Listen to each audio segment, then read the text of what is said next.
बिस्मिल्लाहिर्रहमानिर्रहीम।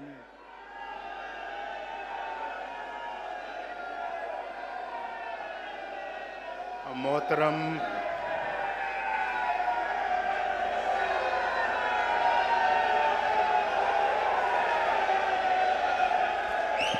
प्लीज खामोशी इख्तियार करें और खामोशी से कायद का खिताब सदर मुस्लिम लीग नून का। खामोश खामोश प्लीज।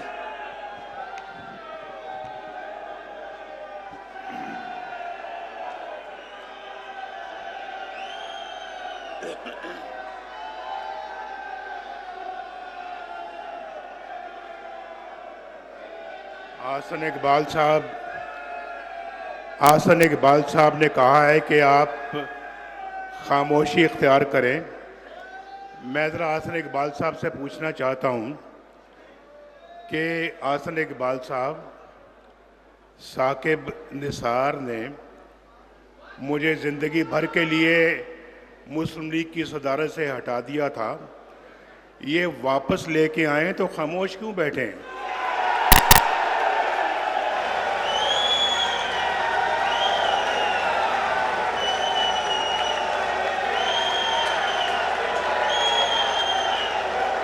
इनको खुशी मनाने नहीं दें।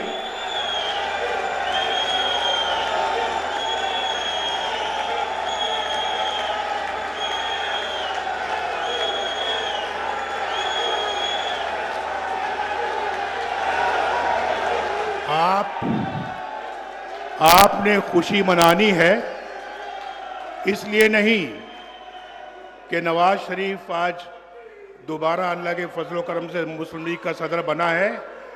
आपने खुशी मनानी है या जश्न मनाना है तो इसलिए कि साकिब निसार का फैसला रद्दी की टोकरी में डाल दिया गया है।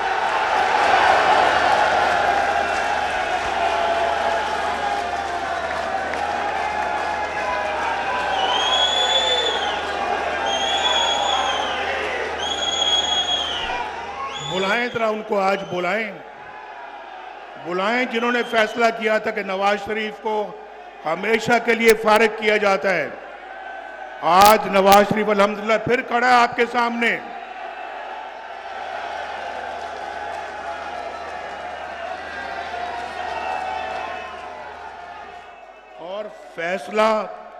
और फैसला किस लिए किया भाई?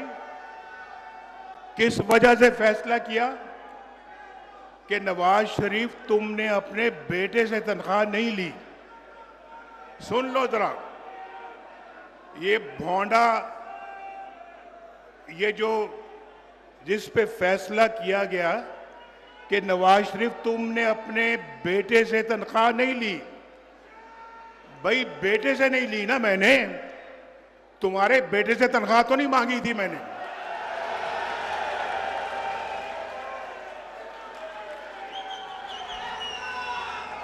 ये मुस्लिम लीग, मैं आप सबको पहले तो बहुत खुश आमदीद कहना चाहता था, अपने कारकुनान को, और ये कहना चाहता था कि अल्लाह के फजलो करम से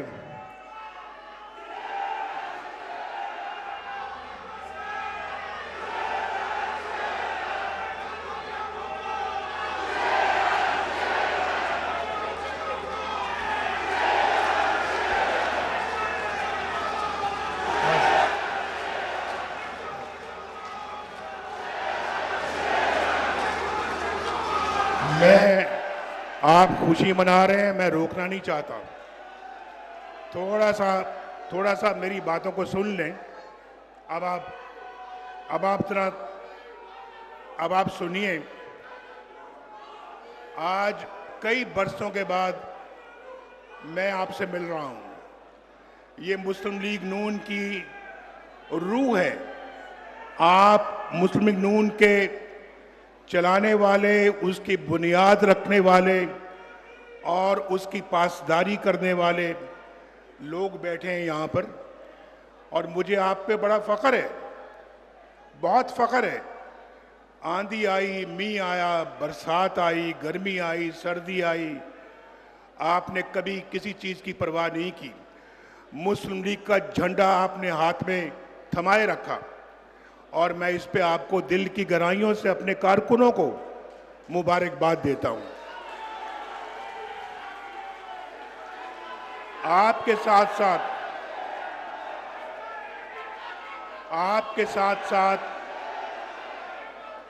मैं शहबाज शरीफ साहब को, जो मेरे छोटे भाई भी हैं, बस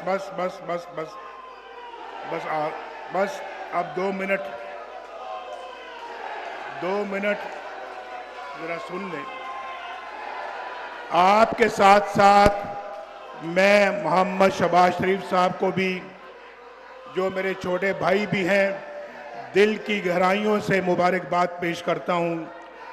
बहुत उतार चढ़ाव आए, बड़े नशेब व फराज आए, लेकिन शहबाज शरीफ साहब माशाअल्लाह पूरे इस्तेकाम के साथ खड़े रहे और पार्टी का उस इम्तिहान में पूरे उतरे जो शहबाज शरीफ साहब के हवाले की गई थी पार्टी। अल्हम्दुलिल्लाह आप जानते हैं कि बहुत सारे लोगों ने मेरे दरमियान और शहबाज शरीफ साहब के दरमियान इस रिश्ते में दरारें डालने की कोशिश की और आपके और मेरे दरमियान भी दरारें डालने की कोशिश की, लेकिन आफरीन है शहबाज शरीफ साहब पर, आफरीन है कि वो डोले नहीं, ना झुके ना बिके, अपने भाई के साथ खड़े रहे, इस पार्टी के लिए खड़े रहे, परचम थामे रखा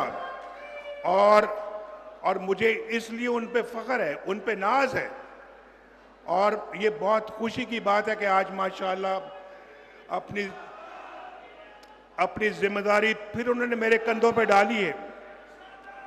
लेकिन शहबाज शरीफ साहब वो शख्स हैं जिनको ये कहा गया, मैं वज़ीर आज़म था, कि शहबाज शरीफ साहब नवाज शरीफ को छोड़े, आप वज़ीर आज़म बने, लेकिन शहबाज ने कहा मैं ठोकर मारता हूं ऐसे वाक़े उस्मा के ऊपर जो भाई से बेवफाई के, अपने भाई से बेवफाई के सिले में मिले। ये मैं इसका खुद शाहिद हूं और मैं ये बात जानता हूं, ये आज से कई साल पहले की बात है। उसके बाद और भी मौके आए, लेकिन शहबाज शरीफ साहब ने कभी भी अपने भाई से बेवफाई नहीं की और वफा के जुर्म में जेल तक चले गए, जेल तक गए, लेकिन कभी भी उफ तक नहीं की। तो भाई मैं तो समझता हूं कि ये अल्लाह के फजल करम से सियासत एक जगह अपनी जगह पर, लेकिन ये रिश्ता इंशाअल्लाह अल्लाह ताला के फजल करम से हमेशा ऐसे कायम व दायम रहेगा और इंशाअल्लाह पहले से भी ज़्यादा मजबूत होगा। मैं आप सबके साथ भाई नहीं ठहरे, मैं आप सबके साथ मरियम नवाज शरीफ को भी मुबारकबाद देता हूं। बहुत कड़े वक्त में उन्होंने पार्टी को भी मुतहर्रिक रखा, जेलें भी काटी और पार्टी को मुतहर्रिक रखने के लिए दौरे किए और उन्होंने हर इम्तिहान में उन्होंने माशाल्लाह वो भी पूरी उतरी हैं और अल्लाह ताला के फजलो करम से वो भी वक्त था, देखें मैं भी जेल में बैठा हुआ हूँ और वो मुझे मिलने के लिए आ रही हैं और मेरे आंखों के सामने उनको हथकड़ी लगा के ले जाया जा रहा है। ये सारे मनाजिर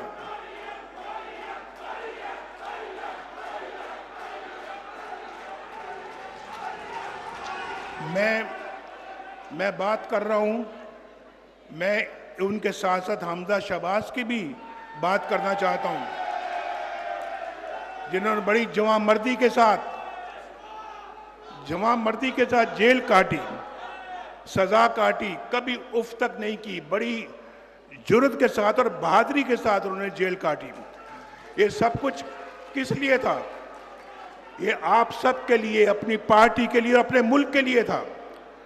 तो भाई मैं समझता हूं कि आप में से एक एक कारकुन अभी ये बैठे हुए हैं मेरे साथ। यहाँ पर राना सनाउल्लाह साहब भी बैठे हुए हैं, बशीर मेमन भी बैठे हुए हैं, यहाँ पे सेक्रेटरी जनरल भी बैठे हुए हैं, इसहाक डार साहब भी बैठे हुए हैं, अमीर मकाम साहब भी हैं, जमाल काकड़ साहब भी हैं, शाह गुलाम कादर भी बैठे हुए हैं, हाफिज हफीजुर रहमान साहब भी बैठे हैं, डॉक्टर तारिक फजल चौधरी भी बैठे हुए हैं और वो भी बैठे हुए हैं माशाल्लाह। इलेक्शन कमीशन हमारा बैठी हुई हैं, इकबाल जफर झगड़ा साहब बैठे हुए हैं, खेलदास कोस्तानी बैठे हुए हैं और फिर काकड़ साहब का तो मैं नाम ले चुका हूँ। और यहाँ पे मैंने देखा अभी जो हमारे पार्टी के सदर बलूचिस्तान के जो आज गवर्नर हैं वो भी यहाँ कहीं बैठे हुए हैं। बैठे हुए हैं, कहाँ बैठे हुए? वो बैठे हुए हैं जो गवर्नर बन चुके हैं। तो माशाल्लाह ये अल्लाह के फजल करम से सब लोग वो हैं जिसमें हमें आज बहुत फ़ख्र है कि वो हमेशा पार्टी के लिए उन्होंने बहुत कुर्बानियाँ दी और सबसे ज़्यादा मुबारकबाद के मुस्तहिक आप हैं। आप हर इम्तिहान में माशाल्लाह आप पूरे उतरे हैं। और मैं यहाँ पर ये भी बात करना चाहता हूँ, देखें आज मौका है, जनरल काउंसिल बैठी है, पार्टी की क्रीम है, क़यादत है, यहाँ बैठी हुई है। राना सनाउल्लाह साहब ने कौन सी सख्तियाँ जो बर्दाश्त नहीं की, कौन सी हैं?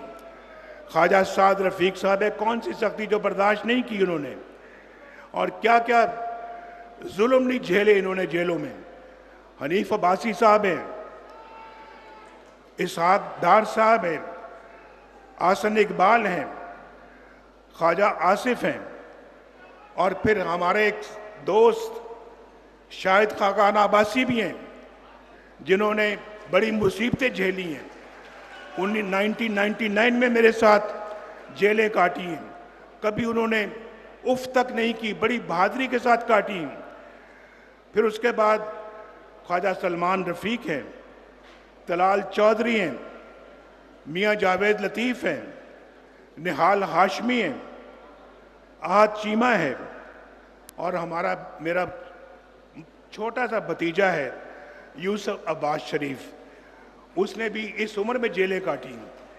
अगर मैंने किसी का नाम नहीं लिया तो मैं माजरत चाहता हूँ, क्योंकि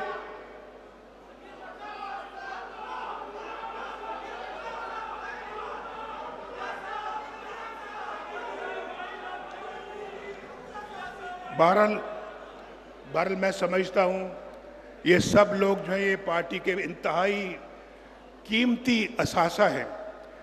और भाई मैं तो आज जब सोच रहा था कि सदारत का मनसब मुझे दोबारा पेश किया गया है या मुझे जिम्मेदारी सौंपी गई है, तो मैं सोच रहा था कि मैं जब से मैं वज़ीर आला बना पंजाब 1985, उस वक्त से लेके 2017 तक सारा नक्शा मेरे दिमाग में घूम रहा था, किन किन मराहिल से मैं गुजरा और क्या क्या अल्लाह ताला के फजल करम से हमने कारनामे अंजाम दिए, अल्लाह ताला कौन कौन से काम हमसे लिए। और अल्लाह का बड़ा शुक्र है, मैं बड़ा अल्लाह का शुक्र अदा करता हूँ कि जब जब मुस्लिम लीग नून की गवर्नमेंट आई, चाहे वो सूबे में चाहे वो मरकज में, अल्हम्दुलिल्लाह हमने मुल्क को टर्न अराउंड, और मुल्क की तकदीर बदलनी शुरू हो गई। और पाकिस्तान के अंदर उस जमाने को जरा याद करो, मैं तो 1990 की तरफ नहीं जा रहा, अगर वहां से काउंट करोगे खलल अगर ना आता तो आज पाकिस्तान इस खित्ते की तो दूर की बात है, इस बर्रे आज़म में एक मुनफरिद हैसियत रखता। ये मैं आपको बिल्कुल सच कह रहा हूं, यहाँ बैठे हुए लोग सब इस बात की तस्दीक करेंगे कि पाकिस्तान इस खित्ते की एक बहुत बड़ी ताकत होता। पाकिस्तान इस अपना जो है वो बर्रे आज़म एशिया में एक बहुत बड़ी ताकत होता, लेकिन अनफॉर्चुनेटली टांगें खींचने का सिलसिला 1947 से जारी है। 1947 उस वक्त से जारी है और ये आज तक जारी रहा, जिसने पाकिस्तान को, बहुत अफसोस की बात है कि कमज़ोर किया। मैं अभी बातें कर रहा था तो मुझे आ गया एक और कि कामरान माइकल साहब हैं, उन्होंने भी 10 माह की जेल काटी है। हाफिज नुमान साहब हैं, 10 माह उन्होंने जेल काटी है। फिर मिफ्ता इस्माइल साहब, उन्होंने जेल काटी है। तो इन सब, फवाद हसन फवाद साहब ने जो है वो भी जेल काटी है 1.5 बरस। तो ये मैं माजरत चाहता हूँ कि मैं ये नाम नहीं ले सका, लेकिन मैं आपको बताता हूँ, देखें मेरी बात सुने। ये कभी कभी ऐसा मजमा होता है। आज पार्टी के करीब बैठी हुई है, हमने अपने पाँव पे खुद कुल्हाड़ियाँ मारी हैं। ये हमें मान लेना चाहिए, ये आज मान लेना चाहिए कि हमने अपने पाँव पे खुद कुल्हाड़ियाँ मारी हैं।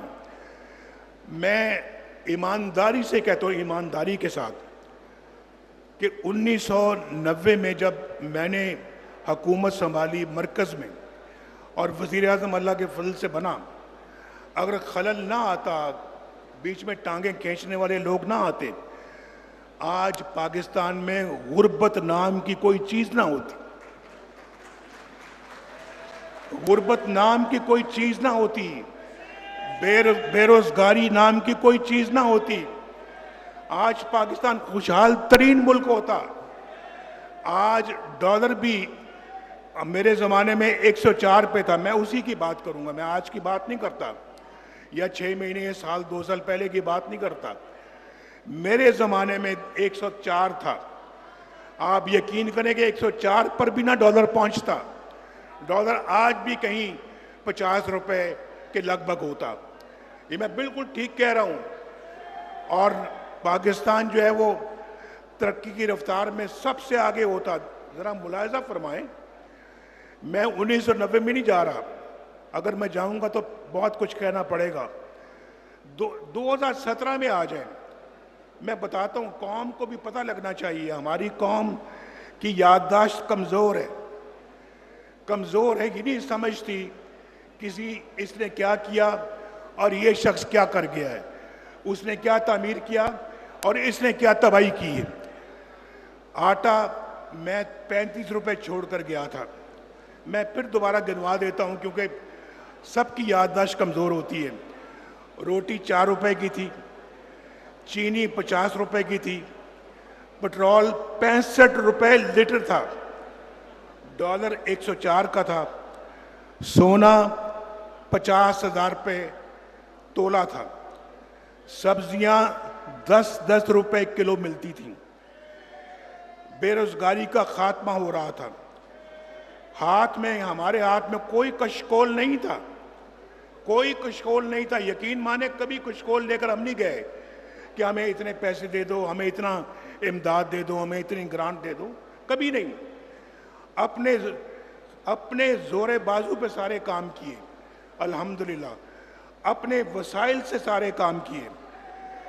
दहशतगर्दी का खात्मा जैसे पूछ चुके हैं वो आसन इकबाल साहब, हमने किया। हमने कराची का अमन हमने बहाल किया। मोटरवेज पाकिस्तान में हमने बनाई है, हमने। आज जरा कोई बता देना यार, आप भी बैठे हैं यहाँ पे, 1947 से लेके 2024 तक किसी ने कोई मोटरवे बनाई है? अगर कोई बनाई तो दिखाए ना भाई, अगर कोई बनाई है किसी ने तो दिखाए। हमने बनाई। लोड शेडिंग का इस मुल्क के अंदर खात्मा किसने किया? 2016 में लोड शेडिंग का खात्मा कर दिया। स्टॉक मार्केट अरूज पर थी और सी पैक पूरे जोर से चल रहा था और ज़र मुबादला के ज़खायर नई बुलंदियों को छू रहे थे। भाई ये कुछ छोटी बातें हैं जो मैं गिनवा रहा हूं आपको। मैं तो कह रहा हूं कि अगर हम 1990 से भाई आप ये देखें ना, आपकी आपकी आपकी आवाज़ों से, भाई ठहरो यार, आपकी आवाज़ों से मैं डिस्टर्ब हो रहा हूँ। अभी 5 मिनट मैंने और बात करनी है, ज़रा आप खामोशी के साथ सुने ज़रा। तो मैं नारे ना मारें। अगर कोई ताली मारने की बात आती है तो तालियां बजा दें।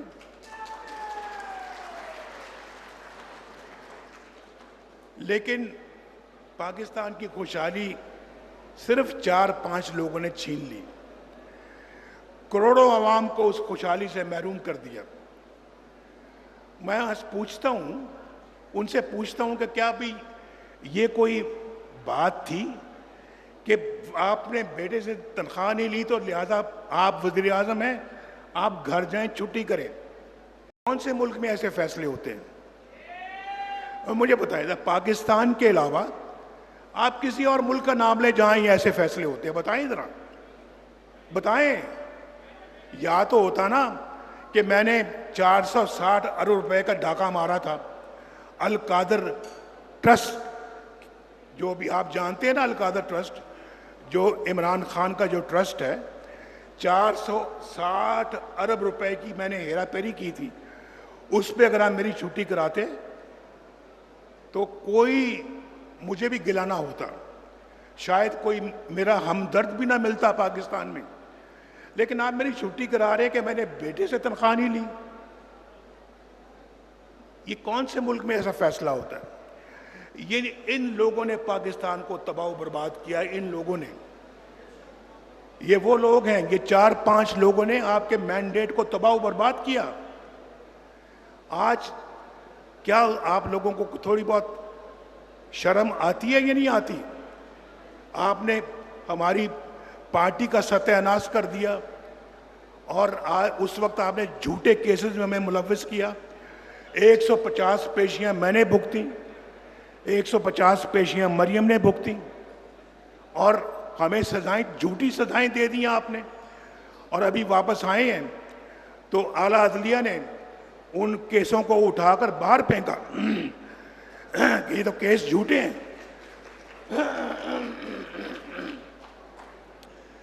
तो मुझे बताया जाए कि हमारे ऊपर ये झूठे केस क्यों बनाए गए? आज इमरान खान के खिलाफ सच्चे केसेस हैं। कौन सा ऐसा केस है जो गलत है, जो झूठ है? जरा मुझे बताया जाए कौन सा है। और फिर आप तो भाई, आपने तो मैं थोड़ा सा अगर आपको गिनवाऊं, आपने तो पाकिस्तान की सियासत ही इनके कंधों पर बैठ के शुरू की। इनके कंधों पर बैठ के आप सियासत में आए हैं। और आज वो टेप निकाल के सुन लें, आप सुन लें कि मैं जा रहा हूं भाई वहां पे बनी गाला में उनके घर पर, और उनके घर पे जाके मैं कहता हूं, आए इमरान खान साहब आप भी चलें हमारे साथ, मुल्क की खिदमत करते हैं। मुझे कोई ज़रूरत नहीं जाने की, हमारे पास काफ़ी तादाद थी कौमी असम्बली में, अपना एक मैंडेट था। लेकिन उसके बावजूद मैंने कहा हम सबको मिलकर साथ चलना चाहिए। तो मैं उस गरज से उनके पास गया और मैंने कहा कि आप आए, पार्लियामेंट में आए, आप हमसे आके बैठ के मुशावरत करें, आए मिल के मशवरे से गवर्नमेंट चलाएं। तो उन्होंने, जनाब आपको पता है, उन्होंने मुझे आखिर में कहा, अच्छा नवाज शरीफ साहब ये बनी गाला की जो सड़क आती है ना, ये बनवा दें आप। बनी गाला की सड़क में बात ख़त्म हुई। मैंने कहा अच्छा जी बनवा देंगे। वो मैंने हफ्ते 10 दिन में बनी गाला की सड़क बनवा दी। उसके बाद मौसूफ चले जाते हैं लंदन, और वहाँ पर जाके वो लंदन प्लान बनता है धरनों का। आप जानते हैं सारी इस बात को। और फिर वहाँ पर वो जो लोग हैं, आप सुन लें, एक हमारे वो जर्नलिस्ट हैं, क्या नाम है उनका, मुबशर लुकमान साहब, वो कहते हैं मैं उस मीटिंग में खुद मौजूद था, बल्कि होटल का बिल भी मैंने दिया। जो वहाँ पे वो एक अपना वो जर्नैल साहब थे, एक मौलाना साहब आए थे कनाडा से, और एक अपना इमरान खान थे, फिर चौधरी परवेज़ लाई थे। इन सब ने मिल के प्लान बनाया कि जी नवाज शरीफ की हुकूमत को हमने ख़त्म करना है। और ये आए और धरने दिए आके। उसके बाद फिर दूसरी मीटिंग की बात करता है कि जब मेरे पास एक बंदा भेजा गया कि नवाज शरीफ साहब आप जो है ना वो इस्तीफ़ा दें और घर जाएं, धरनों के दौरान। ये मैं आप वो बता रहा हूँ जो वज़ीर आज़म पे गुजर रही है। हमारे वज़ीर आज़म इन ऐसी चीज़ों से गुजरे हैं और मुझे कहा गया कि आप इस्तीफ़ा दें और घर जाएं, वरना आप आप अपना तैयार रहें कि आपके साथ वो सलूक किया जाएगा जिसको आप याद रखेंगे। तो मैंने तो उनको मैंने कहा जी आपने जो करना है कर लें। नवाज शरीफ ने कभी इस्तीफ़ा नहीं दिया।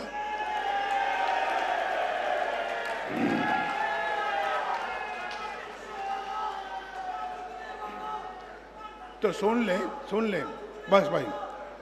उसके बाद फिर वो कहता है जी वही अपना कहता है जी मैं उस मीटिंग पे भी मौजूद था जब वो शख्स आपसे बात करने गया, फिर वापस आया तो कहता है कि नवाज शरीफ तो अपनी जगह पे बैठा है, वो तो मुतमईन है, वो तो कहता है जी कि जिसने जो करना है कर ले, मैंने इस्तीफ़ा नहीं देना, ये वो कह रहा है।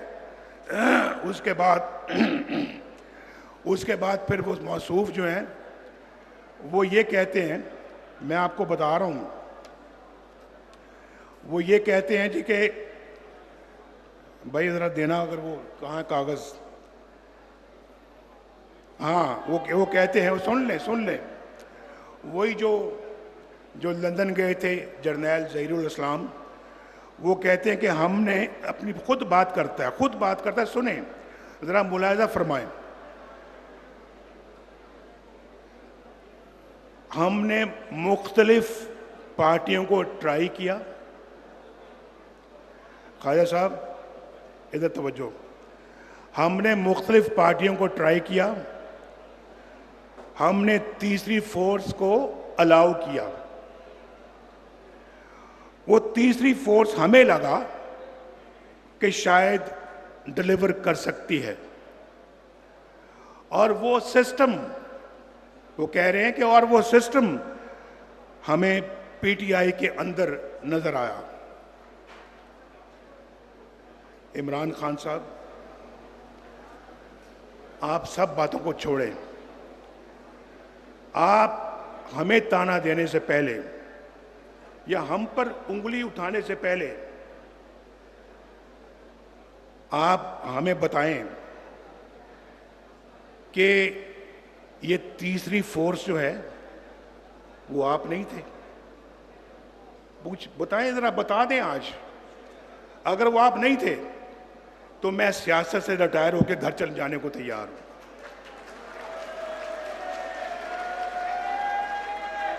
मैं छोड़ दूंगा सियासत, मैं जो बात कहता हूं उसको पे अमल करता हूं, आप जानते हैं इस बात को। अल्हम्दुलिल्लाह मेरी इतनी क्रेडिबिलिटी है, मैं कसम भी नहीं खाता, लेकिन मैं वादा करता हूं कि अगर वो तीसरी फोर्स का इशारा आपकी तरफ नहीं था तो मैं सियासत भी छोड़ने को तैयार हूं। वो आप थे, आप। और मैं तो कहता हूं कि इन्हीं लोगों ने आपकी बुनियाद रखी है, आपकी सियासत की बुनियाद रखी है। हमारी हुकूमत का तख्ता भी आपने उल्टवाया इन लोगों की मदद से। जमहूरियत को पत्थर से भी आपने उखाड़ा, और ये इन लोगों ने, आप यहां तक उनके हौसले बुलंद हो गए थे। प्राइम मिनिस्टर के हाउस के सामने धरना हो रहा है और वो कह रहे हैं कि नवाज शरीफ, हम तुम्हारे गले में रस्सा डालकर खींचकर बाहर लेके आएंगे तुम्हें। किसकी मां पर इतनी बड़ी बड़ी धमकियां दे रहे थे? क्या यही वो अंपायर की उंगली नहीं थी जिसके इमरान बार बार जिक्र करता है? अंपायर की उंगली, ये वही था अंपायर। तो मैं आपसे पूछना चाह रहा हूं कि इन बातों का जवाब इमरान खान साहब आप दें, कौम को दें। आपका तो कोई केस ही नहीं है। अगर आप इनका बातों का जवाब देंगे तो उसके बाद फिर आप हमसे बात करना। आपके तो जो केस के अंदर मेरिट तो कोई है ही नहीं आपका। कोई मेरिट नहीं है आपके केस में। तो आप अपना इस तरह, आप तो उन लोगों की पैदावार हैं, और 2018 के इलेक्शन में जो हुआ था उसके भी आप अच्छी तरह से आप जिम्मेदार हैं, इन लोगों के साथ साथ आप जिम्मेदार हैं। तो भाई हम तो आज 28 मई है, हम तो 28 मई वाले हैं, हम 9 मई वाले नहीं हैं। आज 28, मैं तो भूल ही गया था कि आज 28 मई है। आज यौम तासीस है। और सुनो भाई, सुनो, इस दिन प्रेसिडेंट क्लिंटन ने, सुन रहे हैं आप भी सुन रहे हैं कि नहीं? खैर साहब सुन रहे हैं? आप जरा मेरी तरफ देखें। उस दिन प्रेसिडेंट क्लिंटन ने कहा जी हम नवाज शरीफ साहब $5 अरब दे रहे हैं आपको, $5 अरब। आप बराए मेहरबानी एटमी धमाके ना करें। हमारा ज़मीर खरीदने की कोशिश की गई, ज़मीर। देखिए, आपका नुमाइंदा अगर हूं तो फिर आपको भी थोड़ा सा मुझ पे एतमाद होना चाहिए, और अगर फख्र नहीं करना तो एतमाद तो करें।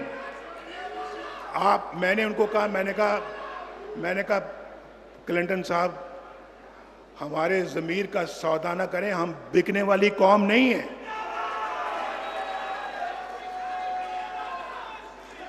और मैंने कहा हम अपनी गैरत का और ज़मीर का सौदा नहीं करते। उस जमाने के $5 अरब हमने वापस कर दिया। हमने कहा बिल्कुल नहीं, बिल्कुल नहीं। उन्होंने कहा जी आप पे सैंक्शंस लग जाएंगी, पाबंदियां लग जाएंगी। ये सब बातें आज टेलीफोनों का रिकॉर्ड मौजूद है, वो सब फॉरेन ऑफिस में पड़ा हुआ है। डार साहब जो है ना वो निकलवाएं उस रिकॉर्ड को, पब्लिक को सुनाएं। उन्होंने कहा जी पाबंदियां लग जाएंगी। मैंने कहा लगा दें पाबंदियां, जी क्या हो सकता है, लगती तो लग जाए पाबंदियां। और फिर हमने एटमी धमाके कर डाले। और अगर इस जैसा कोई बंदा उस वक्त होता तो कहता जी ठीक है जनाब, बिल्कुल माई बाप, आप $5 अरब दें, बाकी कौम को मैं खुद संभाल लूंगा, धमाके हम नहीं करेंगे। वो धमाके करना अल्लाह के फजल करम से एक बहुत बड़ा फैसला था।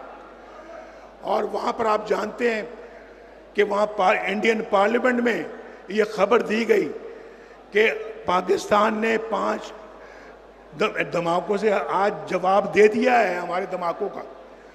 उसके बाद फिर वाजपेयी साहब लाहौर तशरीफ लाए। याद है या नहीं याद है? याददाश्त कमजोर है ना आपकी? तो तशरीफ लाए और हमसे आके यहाँ पे मुआहदा किया।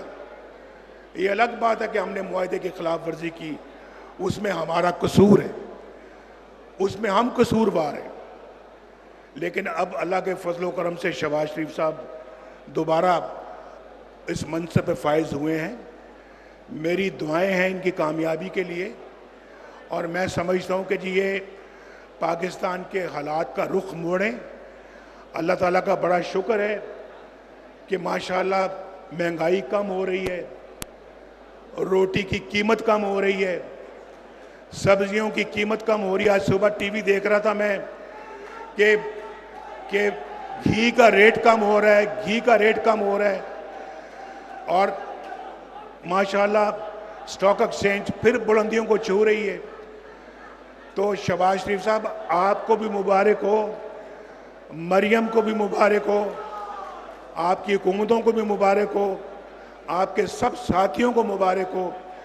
इंशाअल्लाह ये समझ लें शहबाज साहब, ये समझें अल्लाह मरियम का हाथ पकड़ रहा है, अल्लाह हाथ पकड़ रहा है। अब अल्लाह बरकत डाल रहा है। इंशाअल्लाह अल्लाह के फजल करम से आप हिम्मत करें। ये शायद 1.5-2 साल ज़रा मुश्किल के होंगे। आप मेहनत करके आप इस वक्त को गुजारें, पूरी मेहनत करें। अगले 3 बरस इंशाअल्लाह बहुत अच्छे हो जाएंगे और पाकिस्तान एक दफ़ा फिर खुशहालियों की तरफ लौटेगा। भाई अब अगर मैं सदर बन गया हूँ मुस्लिम लीग नून का, तो फिर आपने अब मेरा साथ देना है, मेरे साथ मिलके मुस्लिम लीग नून को मुनज़्ज़म करना है। मुस्लिम लीग नून जो है, इस मुनज़्ज़म करने का मतलब है कि ये पाकिस्तान का मिशन है, ये मुस्लिम लीग नून का मिशन नहीं है, ये पाकिस्तान का मिशन है। आप सब यहाँ जाने से पहले मुझसे वादा करें कि इस मामले में मेरी भरपूर मदद करेंगे। हाथ उठा के कहें, मेरा साथ दोगे। जुबान से भी कहें और हाथ उठा के भी कहें, मेरा साथ दोगे। बहुत बहुत शुक्रिया। अल्लाह ताला आपका हामी और नासिर हो।